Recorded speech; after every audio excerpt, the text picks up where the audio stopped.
These are the 5 F1 teams that are literally worth more than entire countries. So save this and send it to that one friend who thinks Formula 1 is just a hobby, and comment below if these numbers blow your mind.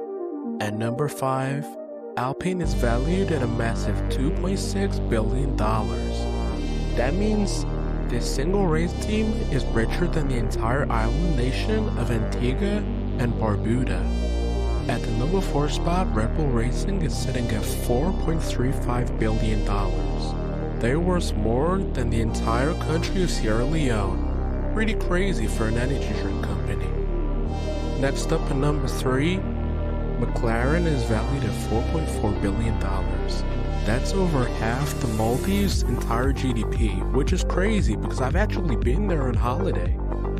At the number 2 spot, Mercedes comes in at a staggering $6 billion. Toto Wolff Squad is worth more than the entire nation of Bhutan, which is just insane, especially with the life of Bhutan's royal family.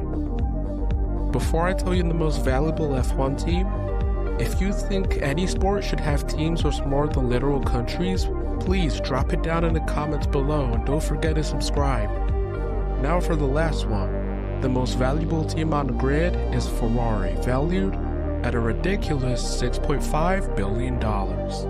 These are the 3 most insanely petty contract moves in Formula 1 history. So save this and send it to that one friend who thinks driver transfers are always professional, and comment below which team had the absolute worst downfall because of it.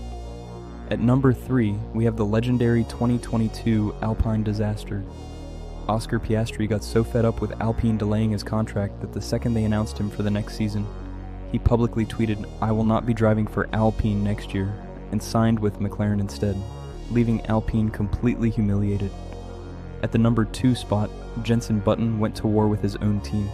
He tried to ditch Bar Honda to sign a secret contract with Williams, but Bar literally took him to a contract tribunal court, forced him to stay, and he had to drive an entire year for a team he openly tried to escape from. Before I tell you the most petty contract move ever, if you think drivers should be allowed to break their contracts whenever they want, please drop it in the comments. Now, for the last one. Number 1 is Fernando Alonso's 2007 blackmail saga. Furious at McLaren for favoring Lewis Hamilton, Alonso allegedly threatened his own team boss Ron Dennis that he would leak incriminating team emails to the FIA unless they sabotaged Hamilton's fuel strategy, which is exactly why. These are the 3 most attractive drivers on the planet according to Google. So, save this and send it to that one girl who watches every race, and comment below if you agree with this list, because the last one makes no sense. At number 3 is Mercedes driver George Russell.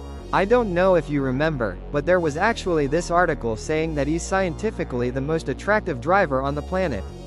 Don't get me wrong, he looks incredibly handsome, but how could science say that someone is attractive? Isn't that your own opinion? I don't know if I can believe that. At the number 2 spot, I think this makes total sense. This is like every girl's F1 crush, probably the childhood crush of the new generation of F1 fans because of the "Smooth Operator" song. The second most attractive F1 driver is Carlos Sainz. Honestly, if he was number 1, I wouldn't argue with that either, but number 2 is fair.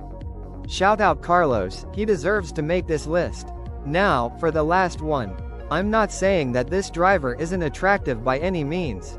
I'm just confused because I think this is heavy drive to survive recency bias. If you know people who had a crush on him pre-DTS, then please drop it in the comments. But according to this list I found on Google, the number 1 most attractive driver on the planet is Charles Leclerc.